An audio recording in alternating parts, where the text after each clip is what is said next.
All right, guys, welcome back or welcome to the channel. It's Chef Tush coming at you. We are back for another round of coffee table tech. And today we are going to be finishing the remaining panel from our 1959 Triumph TR3A Restoration Project. And this is the back panel. We've, in previous videos, done the seats, we've done the dash, and we've done the cockpit cappings. And you can check those videos out if you're interested. This is the sole remaining piece, so we're going to be recovering it in this episode today. All right, let's get right into it. As you can see here on the coffee table, I've got two different panels displayed, and at first glance, you might not see that they're different, but the front panel here is from my 1960 Triumph TR3A, while the back panel is from the 59 Triumph TR3A that I'm working on currently. Now, you might notice now that I've pointed it out that there's a difference, that this little difference here in the front, this little arch, is actually a cutout for the differential hump in the floor of the 1960, which is a flat floor. Well, in the 1959, it's a sloping floor. It's got a different sort of floor. And that was one of the differences between the cutovers at the TS or commission number 60,000 range. You went from a sloping floor to a flat floor behind the seats.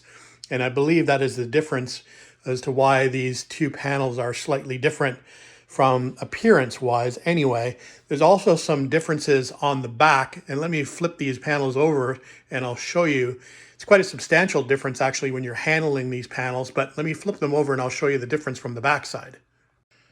All right, so here are the main differences between the two panels, and I say it's a substantial difference because the difference in the weight of these two panels has got to be like, this has got to be 3 times the weight of this panel, because this actually has a real physical piece of hardboard in here and a nice big thick piece of actual metal at the top here, whereas the later panel, the 60, it still has the metal piece in here, but it's a lot less substantial than the original piece. Plus, now they've got rid of the hardboard and they've just gone to this fiberboard or cardboard for the 1960 piece. So that's the major differences between these two panels.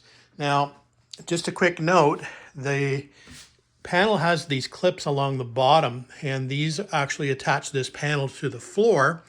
And this clip here, which is missing on the 59 one, is actually to affix this to the sort of top side underneath the body tub on the car. So we're going to rescue these clips. Obviously, you need them from the 59. The 60, I'm going to grab it for the 59. So we'll pack those away safely for when we go to reinstall this in the car. All right. All right, you may have noticed in the background that we've got our new cover here sitting on the couch, ready to be installed. So no time like the present, the first thing we need to do is to actually go ahead and strip the old vinyl off the old panel. And we're going to use a heat gun to do that, heat gun and a scraper. And that should come off fairly easily, hopefully. Again, as mentioned, we'll remove this bracketry to get that out of the way, and we'll put that somewhere safe. So let's get to stripping off the old vinyl. I'll set you up on a tripod and put you in a time lapse, and you can see how well that goes. Hopefully no surprises.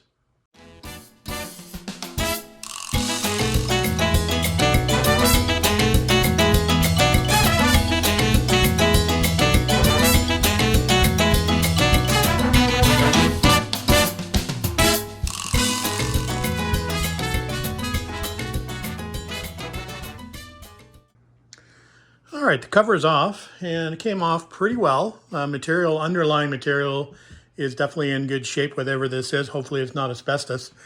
Anyway, I needed to get to these screws here to get these clamps off. So you can see the heads of these now, so I can get a screwdriver and a wrench in there to get these off.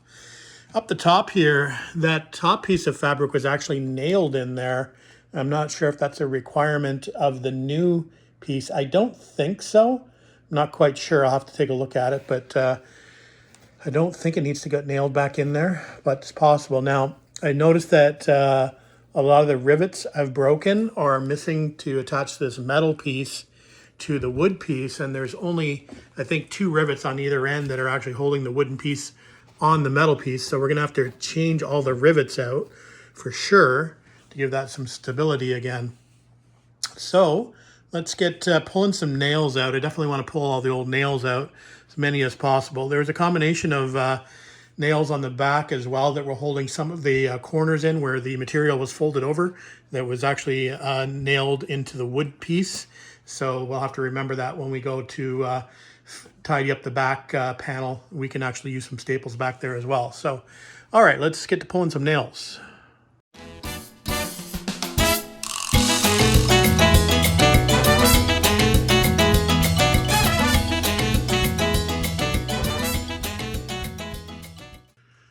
All right, quick update. We did go ahead and grind out the rivets that were in there. So we've got the two pieces detached now. So that made it a little bit easier to pull out all the nails that were basically all along this row here.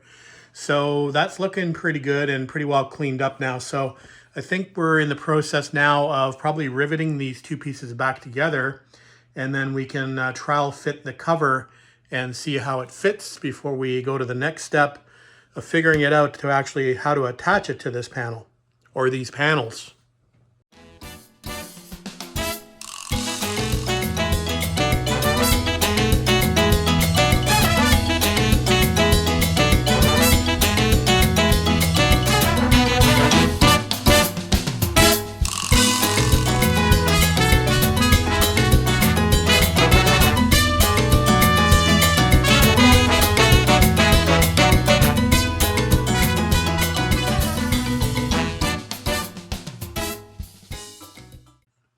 All right, I've just laid the old cover on top of the new one, and I'm just trying to figure out as far as how this is going to lay on top of the panel. And I've got the kind of the top edges lined up, and I was concerned because I have a lot of material at the bottom left over, so I'm not quite sure how I'm going to trim the bottom with having so much material down here left over, and obviously with this foam, it's going to make it pretty difficult to tuck it up under, so I'm not sure whether I'm going to have to trim this off, but I guess we'll get there when we get there.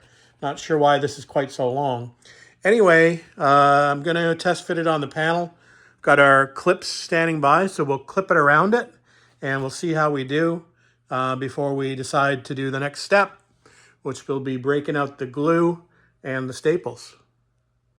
All right, we've got the panel fitted up roughly with some clips here, binder clips on the edges, and this will probably be the kind of the critical point here, is to try to get these seams to line up all the way along the sides as they go up and not have them to be too wavy. So we'll work on that, but other than that, it is fitting okay. So I think what I'm going to do is I'm going to start from the top and work my way down, and obviously keep stretching out to the sides, and again be conscious of how these seams are running. So it's going to be a lot of back and forth flipping the panel over and back. So let's get started. I'll get the spray adhesive out, and we'll start, like I said, on this top part, and then hopefully we'll work our way down and get this stretched out successfully without too many wrinkles. Here we go. Actually, scratch what I just said. I think what I'm going to do is I'm going to concentrate on the edges first, because I can wrap the edges and I can staple it to keep it in place on the wood backing, and then kind of work my way upwards and figure it out that way. I think that's probably the best approach, since the most critical part are those seams. So I think I can align them better if we start on the sides and stretch it from side to side, and then work my way up and down from there.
All right, guys, quick update on that last remaining panel. Here is the back panel complete, and it turned out pretty well.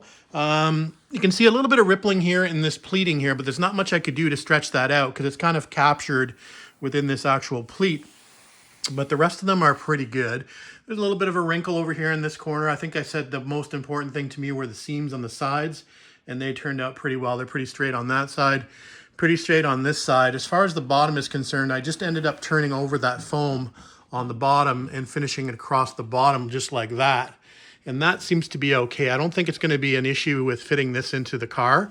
Might be a little bit of an issue on the bottom with the thickness of the foam as far as trying to fit it back into the car. But if required, I can always detach the back stapling and remove the foam if need be. I don't think it's going to be an issue. So yeah, it looks pretty good overall, I think. The top side looks good as well. Sort of nicely molded in there with that steel piece along the top. So yeah, happy with that. So we're going to call the interior finished now, since this is the last panel that needed to be completed. And we can move on to other projects. So I just wanted to give you a quick update on that. So thanks for watching, thanks for commenting, and thanks for subscribing. We'll see you on the next video.